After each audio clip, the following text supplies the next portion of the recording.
Welcome to Crossroads, a show by the Epoch Times, one of America's largest independent newspapers that brings you insights beyond the headlines. Now, make sure to hit the like button, leave a comment, subscribe to our show. You get updates on when the next episode is, and also you help us reach more people. What a great thing, right? Now, look, the programs of diversity, equity, and inclusion, DEI, you've probably all heard about it. Well, DEI was more than just about identity politics. It turns out it was also a system to create an unelected government in the United States, subverting government, business, even, just schools, everything, actually. This had the effect of giving unelected national associations, organizations, power over our government and over government agencies, over political policy, over just about everything, in fact. And this is being framed in a new report as a type of shadow government that was created. This shadow government subverted the system of our country and is still largely in place, by the way. Fox News said this: the State Leadership Initiative, SLI, a group focused on state-level policy reform, argues in its shadow government report that unelected national associations are embedding progressive ideologies into state bureaucracies across the country. It says regardless of who voters elect, meaning you don't vote for them, but they control the system. Further, it states the report claims that dozens of well-funded national associations, a handful of organizations, often branded as nonpartisan or professional groups, are responsible for this shadow governance. These organizations set policy frameworks, distribute federal funding, and provide best practice guidance that often aligns with left-wing values. Now, let me show you what the report actually says. This is from the State Leadership Initiative, which did the report. Here's what they state. They say, quote, "Our research details how professional associations such as the National Association of Insurance Commissioners and the American Association of Highway and Transportation Officials operate as a shadow government, advancing leftist agendas like diversity, equity, and inclusion in states where voters have rejected such policies."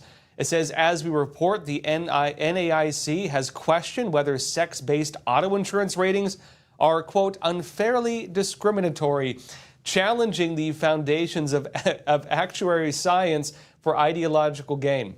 It says, similarly, the AASHTO's 2023 resolution to prioritize race, equity, and diversity and inclusion, DEI basically, has led to race-based mandates for transportation contracts in most states, including red ones, meaning basically very far-left ideologies being put in place where voters are not voting for those types of things.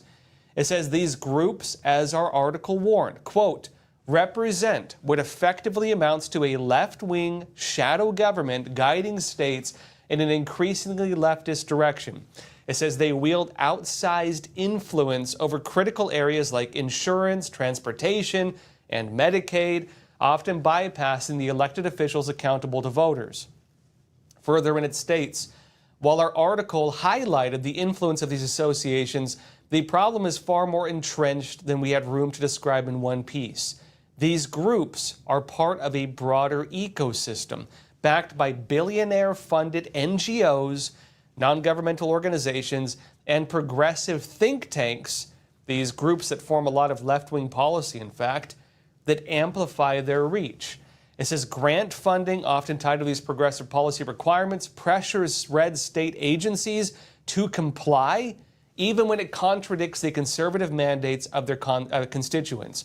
It says this network operates with sophistication, embedding itself in state bureaucracies and eroding the federalist principles that protect state sovereignty.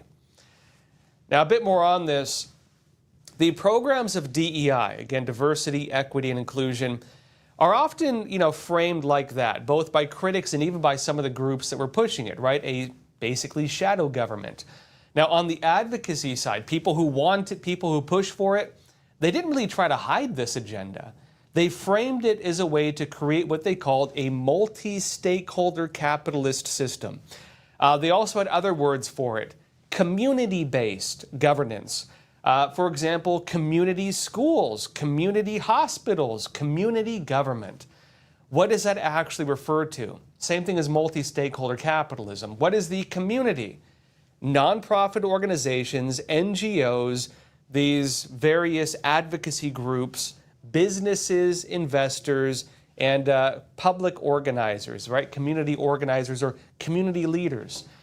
These people, what it means, are given a share of government power, meaning power is stripped away from the elected government. You are no longer being led by the government you elect to be put in power. Instead, they want to share that with other stakeholders. Multi-stakeholder capitalism. And what that really means is that, again, for example, when it comes to the capitalism standpoint, who controls the economies, who influences government policy? Normally, in a constitutional republic like the United States, not a democracy, by the way, you could call it representative democracy, we elect our leaders. They're the ones who are supposed to not have special interest or anything like that. What this does is institutionalizes special interest. And it makes it so that if government wants to pass a policy, they need the approval of groups that say, well, is that inclusive? Is that equitable? Does that align with our agendas? When it comes to banks, for example, they were taking this into consideration, even debanking people who did not align with these ideas. When it came to climate policy, maybe you want to build a house or build a business.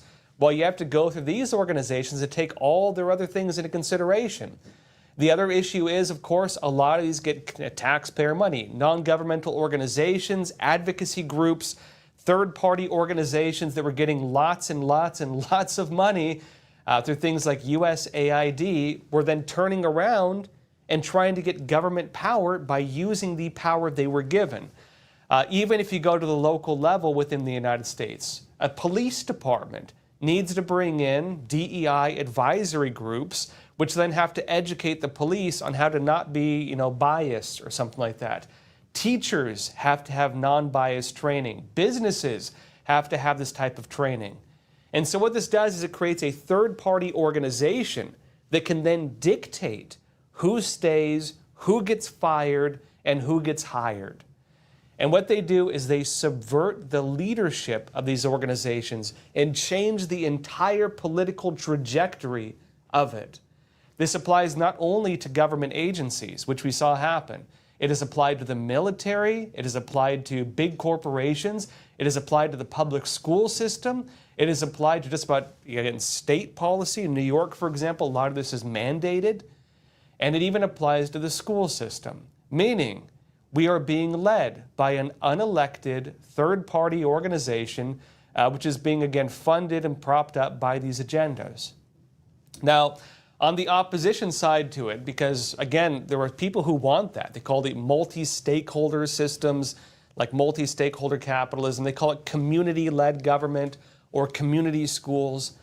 The people who oppose it, they are saying also it's a type of subversion of government power. That basically what it did is it forced government agencies, schools, private businesses, just about everything, to bring in third-party organizations that basically worked like little Communist Party cells. If you live under a communist system, of course, in China, for example, if you have a business, you have to have a Communist Party office. If you have a school, there's the Communist Party branch of it. And that Communist Party branch can hire, can fire, can train, can re-educate, can punish. These organizations were doing the exact same thing. They were given power over the entire system within every place they were put. And when it comes to that also, there were criticisms of this, alleging that these organizations were using their power in undue ways, using it for partisan influence, using it to crush people they didn't agree with, using it to go after people whose values didn't align with theirs. And by firing and pushing out and canceling every single person of a different ideology, what they did was consolidated power to themselves, a type of silent coup d'etat that went through every single institution in our country and still maintains a lot of power, by the way. Even now, I'd say there are efforts to, slowly pull out some of these roots. Some of that is underway. Trump has been banning some of this, for example, but it's going piece by piece. There are legal challenges trying to stop every act from happening. Some groups still in power are trying to rename their initiatives to try to get around the directives and executive orders and everything else like that. Others, many of them who receive taxpayer money, are suing the government to try to block this from happening. And there are issues, of course, like other things, race-based hiring, race-based admissions, and this is not even within the, Harvards or Yales of the world or anything like that. Even in American military academies, this is a problem. Washington Times said this. It said the Justice Department announced a settlement Tuesday promising that the military academy at West Point and the Air Force Academy will stop using race-based admission preferences and instead select students, quote, exclusively on merit. It says government officials said the settlement is part of President Trump's effort to eliminate diversity, equity, and inclusion policies across the government. And he said, quote, today's agreement ensures that our future military leaders will carry on the greatness that is born of opportunity, effort, and a level playing field. This is according to Jay Clayton, U.S. Attorney for the Southern District of New York, which was handling the West Point case. Now, I'd actually add to that, the issue you have, at least if we go by this report, alleging that a quote-unquote shadow government has taken power over the system. The problem you have is that the policies are not just things that just magically come about by themselves, poof out of thin air. They're being instituted, put into place by individuals, many of whom were brought in through these initiatives. Meaning, you have an embedded system of the individuals who've gotten those positions who are creating this thing. And, on the Trump side, they've worked to get rid of a lot of these people, within the government at least. But within third-party organizations, mandates for, trainings on, whatever narrative they want to use for it, a lot of this is still in place. Now, the whole DEI initiative, it also ended up labeling many conservative groups and organizations as being extremists. And some have also alleged this worked to basically push out a certain subset of the population from any stance of influence. They label them, they malign them, they cancel them, they debank them, they destroy their reputations. Some of this even went beyond name calling, right? Some of it even found its way into legal designations, designations of extremism, designations of things even worse than that. Hot Air had a recent one. They say this, is Moms for Liberty, which you might remember is a, mom's organization, conservative values, going against things like trans policies in schools. They say, is Moms for Liberty a, quote, hate group on the order of the KKK? Well, last I checked, they haven't killed anybody. Last I checked, they're not burning crosses in people's yards. Last I checked, they're not doing anything on par with the KKK. How does that comparison even come about? Well, it says this, the Massachusetts Municipal Police Training Committee, a training committee, of course, one of these organizations put in place to then designate what people are being taught. Again, a third-party organization that is instituting these types of ideological policies, forcing it upon different institutions. It says they, quote, think so. Not even the infamously anti-sanity NGO, the Southern Poverty Law Center, which never saw a conservative-leaning group it didn't despise, they say, right? That's their take, has gone so far as to label Moms for Liberty a hate group, although they do call them extremist. Now, it's a big deal if a police training committee labels a conservative, but not extreme, at least by conservative standards, a group of, that's a hate group defined alongside the KKK, which, again, is a lot more than even just a hate group. If police are being trained like this, and it's within the institution, the big question is, what is the step from going from just training to actual policy? How do you go from labeling somebody an extremist to treating them like an extremist? And that is where we've seen the country really change, I'd say. Now, look, meanwhile, I'd also say there's something else. Well, There's the issue of paid protesters. Some of what you're watching on the surface is not a reflection of what people actually believe. There are ongoing protests in Washington, D.C. against President Trump's recent move to federalize the city. That's a kind of controversial on both sides, right? I don't think anyone would question that's controversial. But there's also something else going on. There's a growing question over how independent some of the protests we're watching on the surface actually are. Fox News said this, quote, "A crowd rental company," meaning you can hire protesters, you can hire supporters, you can hire rioters. I've been told about this stuff before by people who work in D.C. who are very much aware these things actually happen. There are organizations you can hire and they send actors. You can hold a press conference and have a bunch of actors show up and you can say, look at this big audience we've brought in.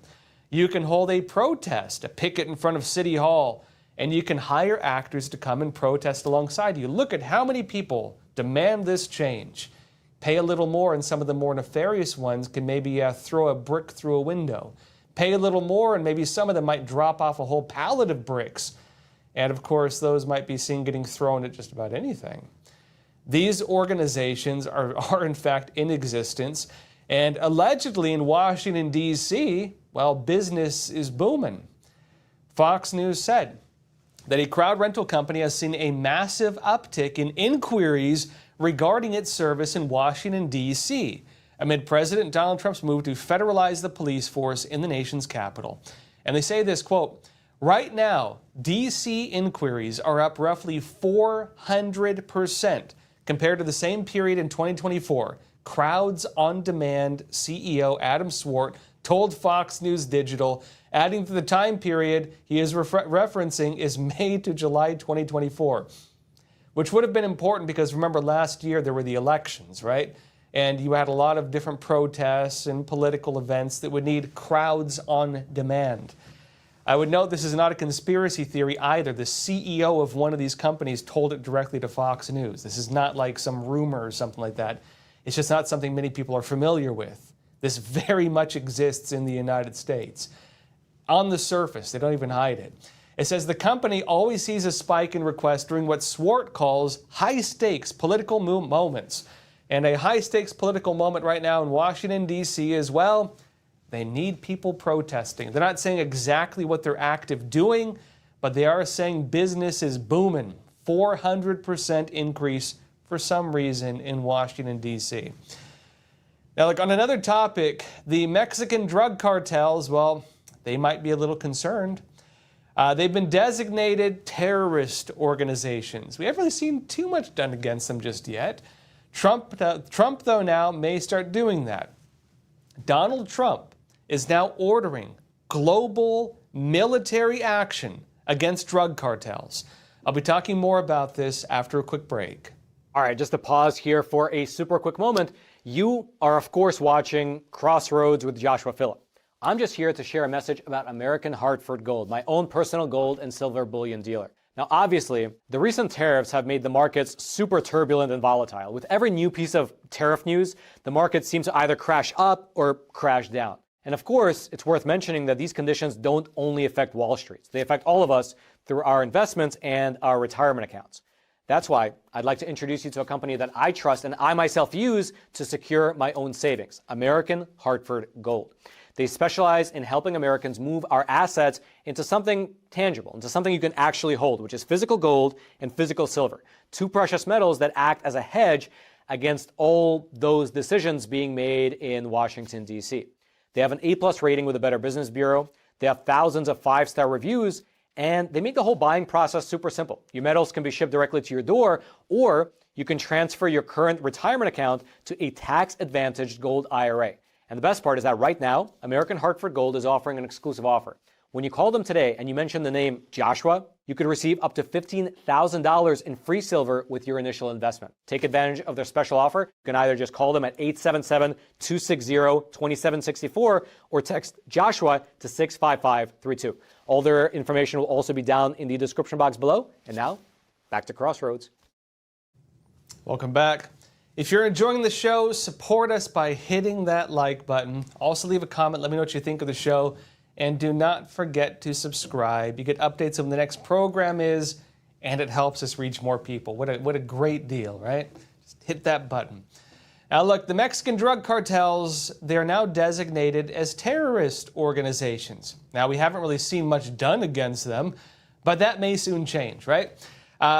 We haven't seen them be facing like military action like we do against Al-Qaeda or the Taliban, but that could soon change. Could change in wonderful ways, in fact. The Gateway Pundit said this: President Donald Trump has signed a directive authorizing the Pentagon to deploy U.S. military force against select Latin American cartels designated as terrorist organizations. You've been selected for military action. Wonderful.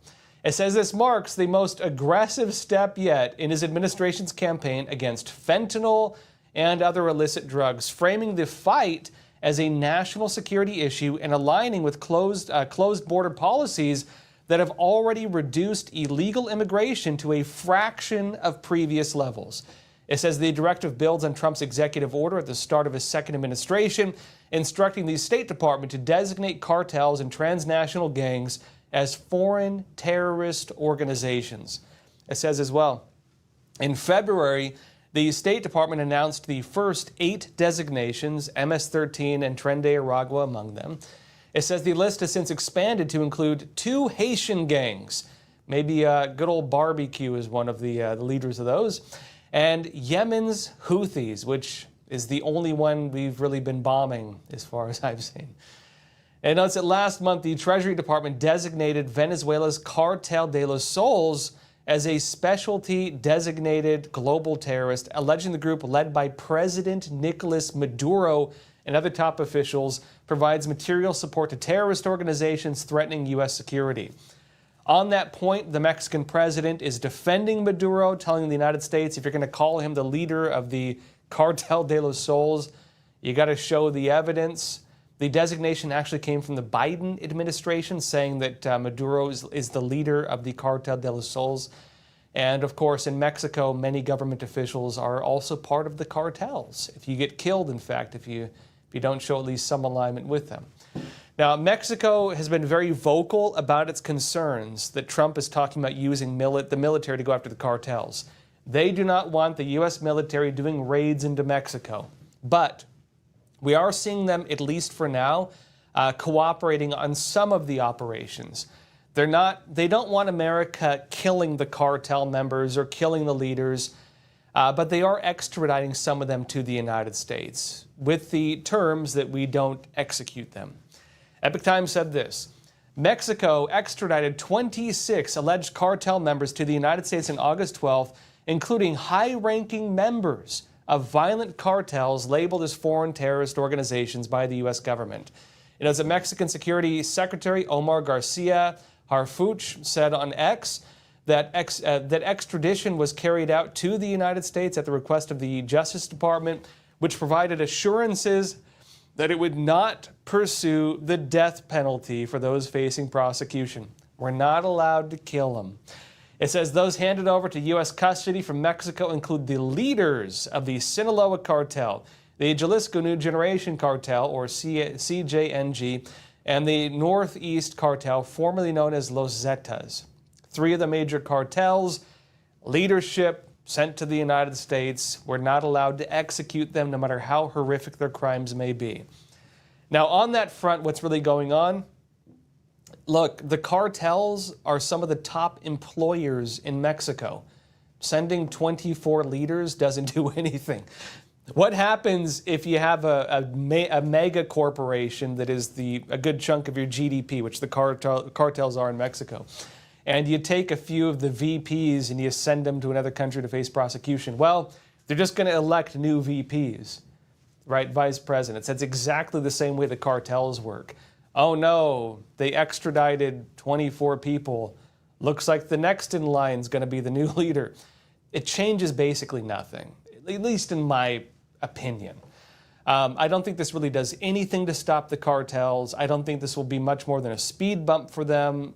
At most, maybe it sends a warning shot over the bow, telling them that, hey, you do risk extradition to the U.S., you do risk prosecution. But for the most part, again, we'll have to see if this actually does anything to stop them. The other thing is the cartels are murderers. They do horrific crimes. You had a guy they called the soup maker, who, again, in Mexico, right across the border, in fact, in Tijuana, was basically the guy the cartels would hire to dispose of dead bodies, and he'd melt their bodies in acid, right? You have things like this. The cartels are responsible for an insane number of murders. They're responsible for mass graves of migrants on the other side of the border. They're responsible for human trafficking, drug trafficking, killing tens of thousands of Americans every single year. And they say we're the ones responsible because these kids are the ones who bought the drugs. It's your kids' fault for dying because they bought the drugs from the cartels. They don't take any ownership of it. They take no responsibility for it. They think that we deserve it. And something's being done, but frankly, 24 people being extradited on what is one of the largest employers in all of Mexico is not a lot of people, my personal take. We'll have to see what it means, though, now that Trump is talking about allowing military action. That's going to be the big change with this. Mexico is very much trying to stop that from happening. They don't want America launching, military attacks in their country, obviously. Mexico has carried out some military operations, they do small ones pretty often, but not large-scale ones. But of course, on their side, it's very hard because the cartels, well, if an official, if a judge, if a government employee doesn't want to work with them, they typically just kill them. And it's very hard for them to get things done because the cartels do so many assassinations. At what point will the U.S. need to get more heavily involved? At what point will we need Mexico's cooperation to actually carry out these strikes? We'll see. It's going to be an extremely delicate issue, again, because you're dealing with strikes into another country that does not want a war on their soil. They don't want to become like the new Afghanistan, the new Afghan war, obviously. But also, the question is, if the cartels are allowed to continue operating, to what extent will the Trump administration tolerate that? That is where we're at right now, and we'll see what Trump actually does, whether they carry out strikes using the orders and the clearance where the military is now at least allowed to do strikes to some extent. Now, meanwhile, also, the foreign-born population in the United States has now dropped by over 2 million people, about 2.2 million. Just the News said this: the foreign-born population of the United States declined by 2.2 million people since January, according to an analysis from the Center for Immigration Studies. It says that figure includes an estimated 1.6 million illegal aliens. The CIS based its report on Bureau of Labor Statistics data and suggested that much of the exodus stemmed from self-deportations driven by the Trump administration's immigration crackdown. It notes as well, overall, the study found that there were roughly 53.3 million foreign-born people in the U.S. in January of 2025, compared with 51.1 million in July. Now, my take on that, the full number here, it's not just illegal immigrants, so we shouldn't really conflate the two. It's also just people who were not born in the United States, but they're here legally. Maybe they have visas, or they're studying in schools, or they have a green card, or they become naturalized, but they were born somewhere else. 53 million, now down to 51 million. But on the point of illegal immigrants, the drop by 1.6 million, that's pretty big, right? A lot of those being, of course, self-deportations. And the context of that, the deeper context, remember that the programs pushing for self-deportation are relatively new. So 1.6 million, really within a few-month time frame when the campaign for that really started up, that's a lot of people, actually. Although I would say if things go at the same rate as they are currently, unless they ramp it up, which they are now, if it continues at the same rate, Trump is still going to fall pretty short of deporting all illegal immigrants by the end of his term. Remember that the low estimate of how many illegal immigrants there are in the United States, there's about roughly, if you go by the low estimate, over 20 million, just over 20 million. They say that prior to the Biden administration, there were estimated about 10, 11 million illegal immigrants. Under the Biden administration, they estimate that about 11 million illegal immigrants entered just in those 4 years. If we go by the very base estimate, 21 million people, and it's, again, short of 2 million in an entire year, it's a lot of people still, but they're not going to reach it. Some estimates put the number of illegal immigrants closer to 30 million or even 40 million. The fact is, we don't really know. But on that point, a lot is happening right now to increase those numbers. There are factors right now that could change the rate at which people are deported and at which they self-deport. One of these big things is the massive budget that ICE just got. ICE just got an insane amount of money. They also have a large-scale recruitment drive that just saw about 100,000 applicants. The entire deportation effort is about to go into overdrive. They're going to crank that button, that little lever, up to 11, right? Give it that little extra push. It also doesn't seem that ICE plans to slow down on that front either. In fact, they just released a new ad looking for recruits. Watch this. Viewer discretion is advised. Bad boys, what you gonna do?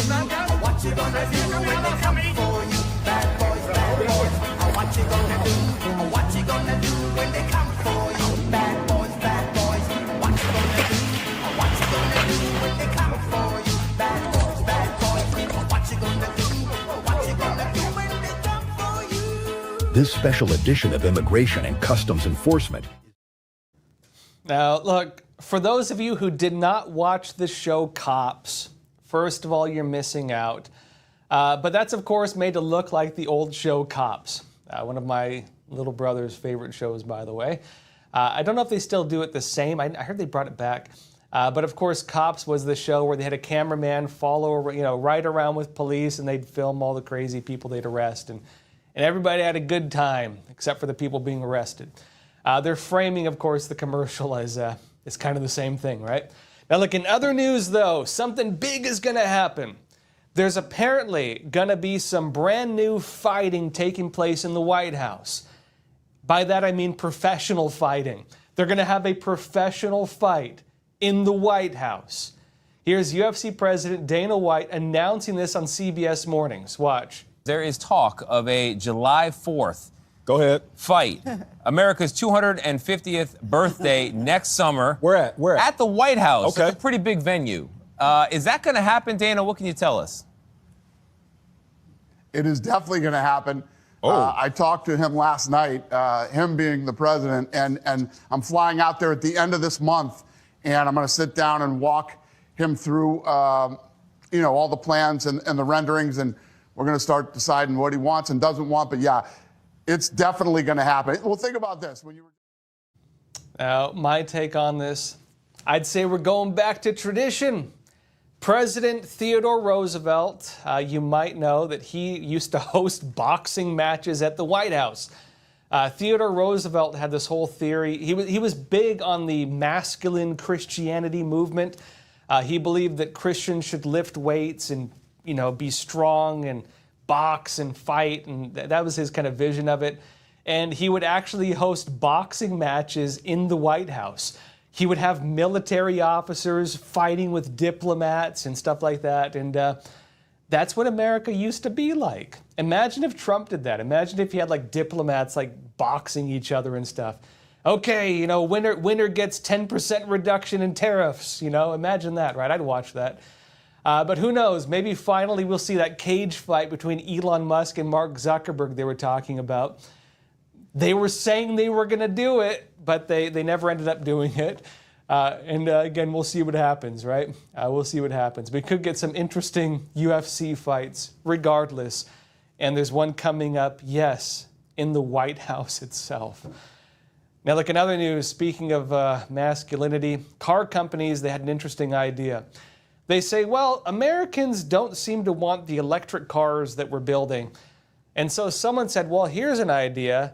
Maybe they just want cooler cars. So what did they do? Well, they rolled out plans to create the electric pickup truck. Americans like pickup trucks, don't they? Here's how that turned out. Bloomberg said, it's understandable why Tesla Inc.'s polarizing, oddly polygonal Cybertruck did not ignite a sales frenzy, and the Rivian R1T's advertised monthly payment of more than $800 puts it out of reach for most consumers. But even Ford Motor Co. and General Motors Co., two legacy automakers that sell hundreds of thousands of trucks in the U.S. every year, have not been able to persuade more than a smattering of pickup-loving Americans to go electric. Interesting. Seems that people who drive pickup trucks just aren't interested in electric vehicles. It says automakers collectively sold about 35,000 electric pickups to U.S. drivers in the first half of 2025, down from 4% from the year before. Meanwhile, 1.6 million gasoline-powered full-size pickups flew off lots during the same period, according to market research firm Auto Forecast Solutions. It says now automakers who rushed to invest billions of dollars to build plug-in pickups can't help but wonder how they overestimated interest from their most loyal customers so badly. Amazing. It's almost like Americans are rejecting electric cars for another reason. What do you all think? What is the reason why Americans might be rejecting them? Why do you think that people who drive pickup trucks, they're buying up all the gas ones, but they don't want the electric ones? It's like kind of the same looking car. What is the difference here that is changing what people choose to buy? You tell me. On that point also, I saw some interesting proposals going around. There's a demand, although we're not seeing the market answer it, of the return of analog stuff. Imagine if they brought back trucks and brought back cars where you could open the hood and actually work on them. Imagine if they released a brand new pickup truck that wasn't all digital. You had to roll up the windows by hand. If you wanted to, fix your engine, you could pop the trunk, buy new parts, and fix it yourself. You wouldn't need to download software for it. Imagine if they brought back the ability of, to fix your car and repair your car and upgrade your car without having to go through all this crazy modern technology. What if they went back? Do you think people would buy that? You tell me. That said, folks, let's jump into questions, comments, anything you want to talk about, leave it in the chat. Let's see, first question. You're saying, this is from God is My Joy. You're saying, a rose by any other name is still DEI. Quoting Shakespeare, right? Yeah, you can call DEI something else, but it's still DEI if it's the same thing, right? You're saying officials in any capacity are experts in substituting euphemisms for what they really mean. Yeah. That's not racism, that is equity. That's not discrimination, that is the creation of equitable outcomes. We have to discriminate to not discriminate, right? Right. If we want to defeat racism, we have to be racist against this group that holds all the power. Okay, good on you. It's true, you actually do have a lot of people who try to mess with language as ways to finagle narratives in terms of their own personal interest. And we do see that happening right now also. There have been people talking about it. If government outlaws, for example on DEI, diversity, equity, and inclusion, Trump had an executive order basically banning it from any kind of state government-funded institution. You don't get government money if you're doing it. What has happened? Agencies, organizations, they found workarounds for that. So for example, while a college may not institute race-based admissions or something like that, they have said behind closed doors, and it's been leaked to the public, okay, we can't technically hire people based on race or recruit people based on race or bring in kids based on race, but they are allowed to write essays, right, student essays, about how their race has influenced their experience, and they want to use the essays as the method through which to bring in people based on race. So they're doing the same exact thing, but they're just not calling it what they used to call it. You do have that. Now, on that point, they could be sued for it. There is the possibility that people who believe they've been racially discriminated against, even if you're white, which used to not be the case before, but that is now the case, could sue if you believe you've been discriminated against based on race or creed or anything like that. So that is changing. There's also the case where, for example, medical experimentation. We all know that gain-of-function research, the government could not really fund this in other countries, so what did they do? You had certain groups that shall not be named, certain individuals, funding gain-of-function research, but rather than call it gain-of-function research in their papers, they just described what gain-of-function research is. That's not gain-of-function research, that is creating medical experiments to add new functions to viruses. It's the same thing. It's a rose by another name, right? But it's still the same rose, still the exact same thing. James Dyson, you're saying, if DEI was foisted upon America all the way up into federal government, why can't the federal government foist up unequal, overwhelming, swift, and decisive big hammer drop on DEI? Something like a DEI prohibition or something like that. That would be kind of funny, right? The new prohibition. Imagine you'd have people like smuggling in like the Communist Manifesto through like, I don't know, like cave tunnels or something like that into like their speakeasies, and they could have speakeasies and they'd give like pronoun badges or something like that. Imagine that. That'd be wild. Couple ways of looking at that. That'd be pretty funny on one side. You do find the case of sometimes if you go against something too hard, you kind of institutionalize it. So the question I think is how do you deinstitutionalize something while not turning it into a martyr? I think that's the big challenge they're going to have right now.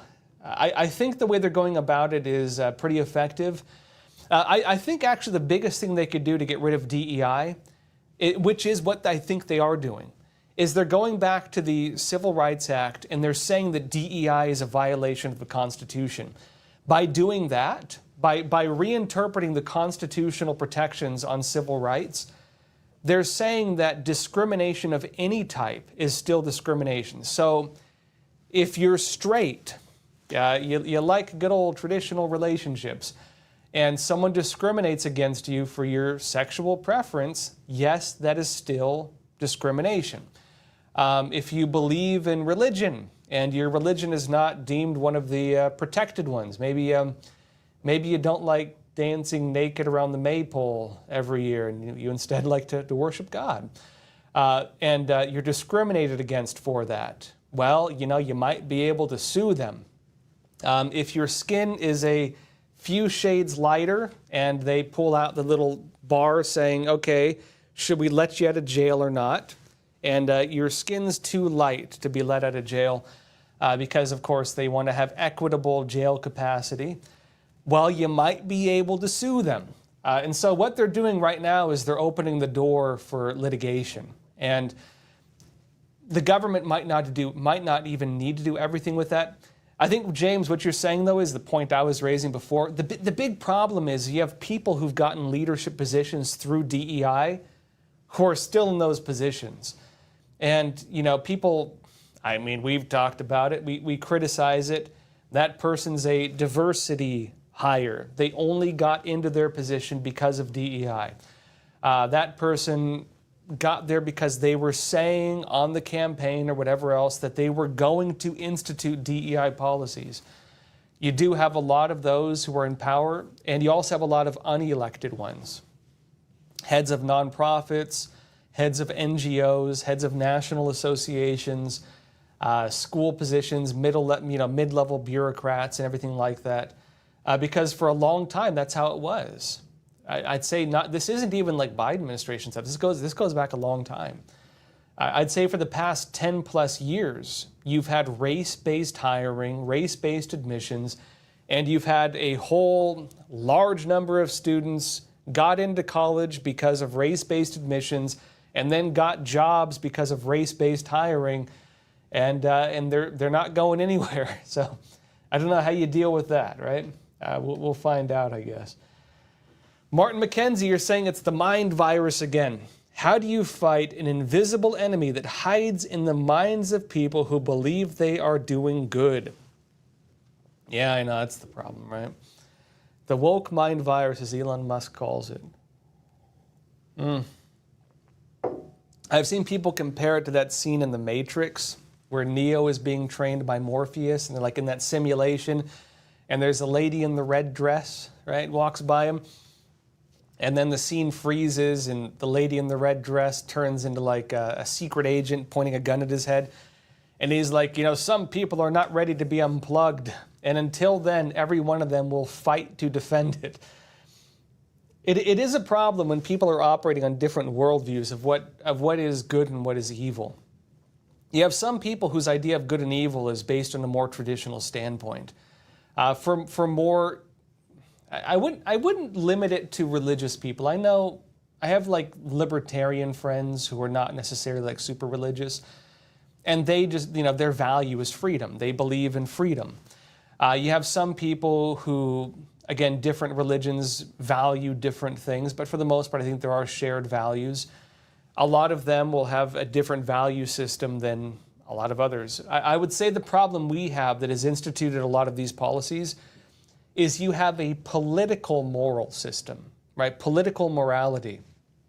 And people who operate on political morality, where their moral base has been created by effectively what is government action, or not even government action, by special interest agenda and propaganda, right?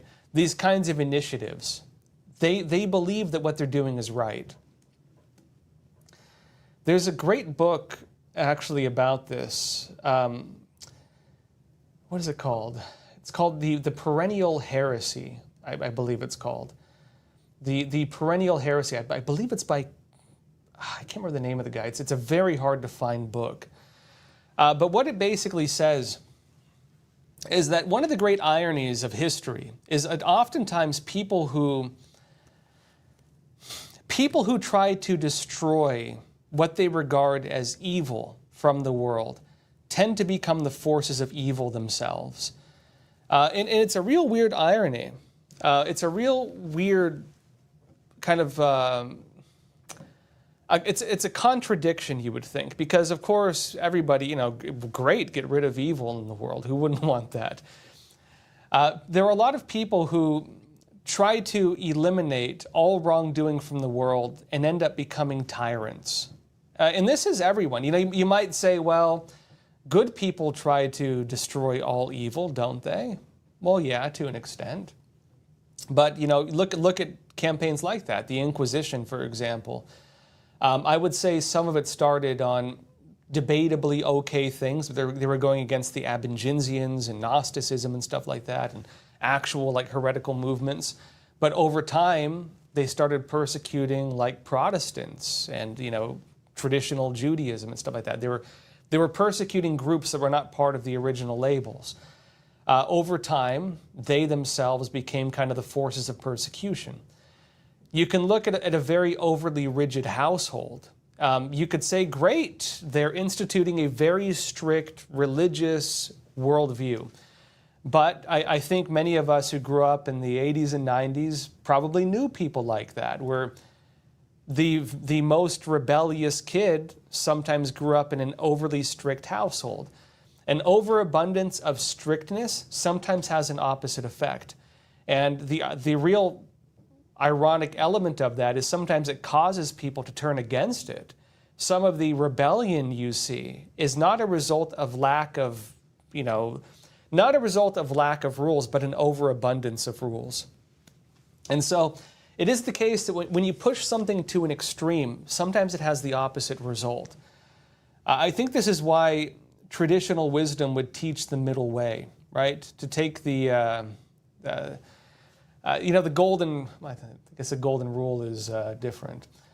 to take kind of the middle way, which would be, the golden rules, of course, do unto others as you would have them do unto you.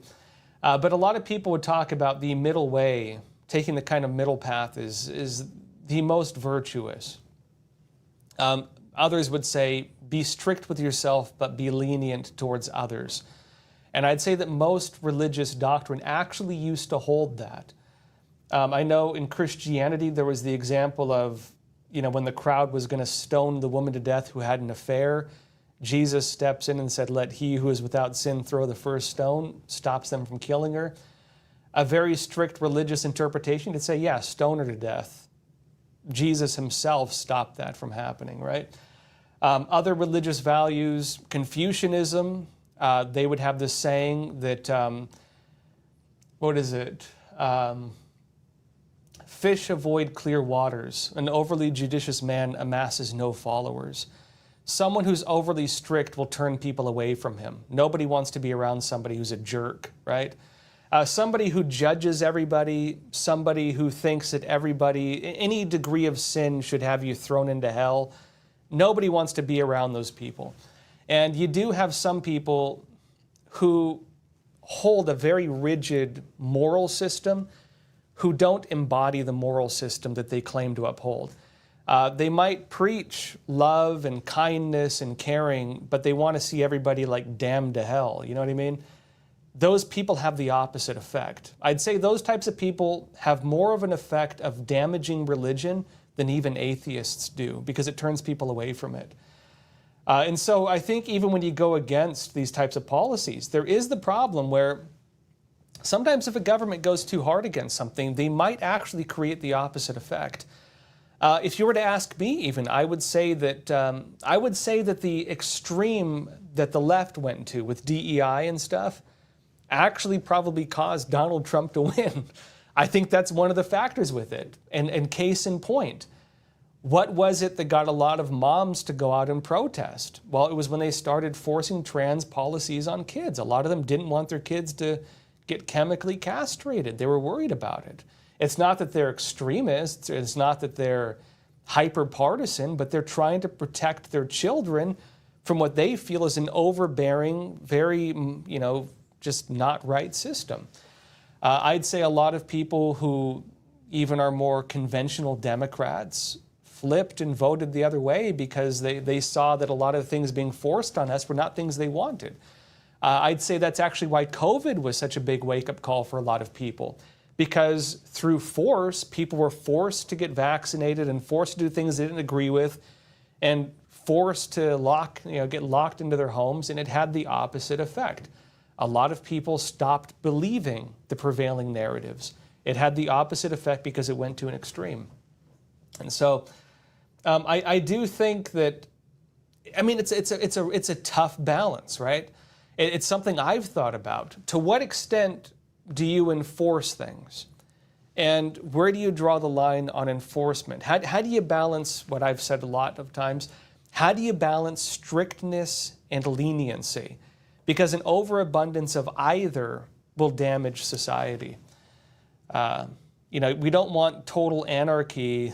We don't want youth running around stealing cars and shooting people and never facing punishment for it. But we also don't want to live under some crazy totalitarian, nothing, every death penalty for everything type society either. How do you find a nice middle way, right? That's the big question, I'd say. Martin McKenzie. Oh, sorry, I asked that question. Trent, you're saying, the reason is that government artificially propped up the electric vehicle market with my money. Yeah, right? Yeah, okay, so talking about the electric pickup trucks. How many of you bought an electric pickup? How many of you went and saw this cool new Ford pickup truck and saw electric and you're like, nope? Okay, I can tell some personal stories on this. For Crossroads, as you all know, I travel a lot. I often do reporting on the road. I was recently in Nebraska doing reporting. Very often I do on-the-ground investigations. This has me maybe a few days or up to maybe a week, a month on the road. And when I'm on the road, obviously I rent a car. When I want to rent a car, they almost always have tons of electric cars sitting on the lot, and nobody wants to rent them. They're just kind of sitting there, right? Nobody wants the electric cars. And when I think about, okay, what am I going to rent? There's a reason we never, me and my producer and my camera guy, we never rent electric cars. The reason is I don't want to have to charge it. If I'm staying at a hotel and, they don't have a charging port outside, I'm out of luck. I know some gas stations have charging ports, but I'm not going to sit around. I'm on a tight schedule when I'm doing reporting usually. I can't sit around for a half hour or an hour twiddling my thumbs while the card charges. And then I have to bet on whether or not I can even find a charging port. Like, it's too much of a hassle. I can tell you in New York City, like, look, I have a very old car. I have a 91 Jeep Laredo, which I love, by the way. It ain't pretty on the outside, but it's beautiful, deep, not even on the inside, but deep down, it's very beautiful. Because I can fix it, I can repair it, I don't have to buy expensive parts when I want to work on it. I love the thing. It looks horribly beaten up. I call it my anti-theft system, which is, it looks like something nobody would want to steal. But I love it. And there's a reason why I would never want to have an electric car, which is I have to do street parking. And I don't have a garage. I live in an apartment. And there's a good chance I would never be able to charge my car. So I don't think people would mind electric cars if they were easier to have. They're a bit too much of a hassle. It asks a little too much of people. And I think that's part of the reason for it. The other thing is they're just not cool. Okay, I'm going to say it. They're just not cool. If they brought back, I was talking about like the ability, an analog car. You could just repair it yourself. It goes back to like the kind of stuff you had in the 80s. They pull out all the electronics. I shouldn't guarantee. I would bet you that thing would just fly off the shelves. I bet you people would love that car. I bet that would do so well. I don't know why they don't do it actually, but it would do really well. Quick comment, let's see here. Donald Adams is saying, I want a truck that is reliable, lasts forever. Electric stuff is fragile. It is, it breaks. You have to replace, I heard you have to replace the battery every few years, and the battery's like, I don't know how much they cost. I've heard like $10,000 or $20,000. Like, I don't want to pay the amount of money for a whole car just to buy a new battery after a few years. Like, who wants that? Anyways, look, my old 91, like, the thing's still running. It runs great, and I can actually fix it. I'm not planning on selling it. Nancy K, you're saying, my good friend, a CPA, is very worried about going cashless. He says it will be the end of freedom. I agree, and thank you. I'm the friend who, if I have to borrow money for you, I pay you back in cash. Some people hate it. But you know what? I say I'm fighting for your freedom. That $20 I'm giving you back in hard cash, that is a defensive line against digital currency and tyranny. Fight tyranny with me and use cash, right?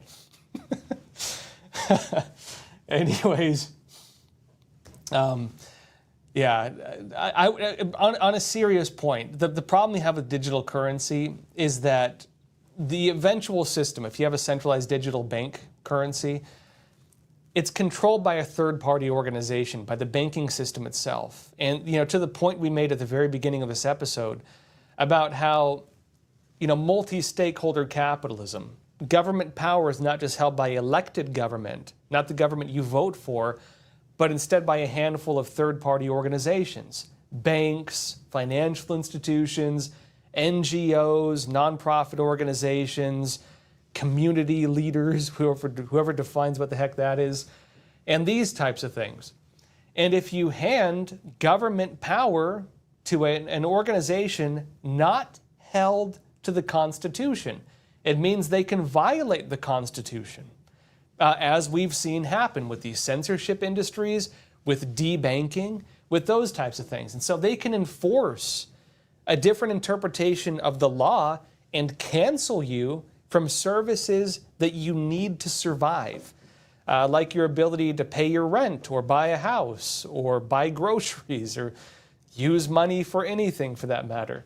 And so it does create a risk of tyranny through a government through non-government institution, which is why I find the idea terrifying. Even if done, I would say, even if it were to be done through government, a digital currency, because in China, for example, the digital yuan is through the CCP. It's through their state bank, but the bank is run by the government. Even that I wouldn't want, because it creates a type of surveillance over every single purchase. I don't want to live in a society where everything I do is being watched. Like, who would want that? You know, how many of us grew up reading George Orwell in this, you know, horrible dystopian society where like your TV watches you? We live in a society where your phone is watching it. You keep it in your pocket. Do we really want it getting worse than that, right? It's crazy. All right, everyone, that said, let me know what you think in the comments. What do you think about electric pickup trucks? Do you want an electric pickup truck? Do you like pickup trucks? What is stopping you from buying an electric vehicle? Do you own one? I can say I've gotten Uber drivers, and they're kind of cool. Okay, one point in defense of them. My in-laws are getting older. They have trouble driving themselves. I've considered buying my father-in-law a Tesla because he can't drive himself and it can auto-drive. So he could, you know, as someone who can't drive himself, he could hold onto the wheel because it makes you hold the wheel, and it would drive him to where he wants to go. Like, that would be great. He wouldn't need a chauffeur. And, you know, that would be useful. But to your points, do you like them? Do you not like them? Why do you think they're not doing well right now? You tell me in the comments. That said, we will not have a show tomorrow. Actually, we will, prime time. But Crossroads, again, I'm using my Fridays now mostly to do investigative reporting and features, the first of which is actually done and being edited right now. And we're filming more. But of course, join me tomorrow night for prime time, 8 p.m. Eastern time. And also, I should note, prime time is now on YouTube. So it's not just on NTD. If you want to watch prime time, watch it on YouTube. It's a fantastic show. It's me and Roman Balmakov from Facts Matter. And on the NTD side, Tiffany Meyer and Shelby, who does a great, she's starting a new show and I've just launched it. Tons of awesome stuff. You can search for the show. It's called Primetime Unscripted. We also have the link in the description. Primetime Unscripted. Subscribe to it. Help us get the word out. We're just launching it on YouTube, and we have a lot of fun doing it. It's more like kind of hanging out with friends and talking about news. We really have a blast doing it. All right, everyone, that said, thank you so much for being here. If you haven't yet, please like this video. I will see you all soon. In the meantime, please take care of yourselves, stay informed, and stay free. Thank you.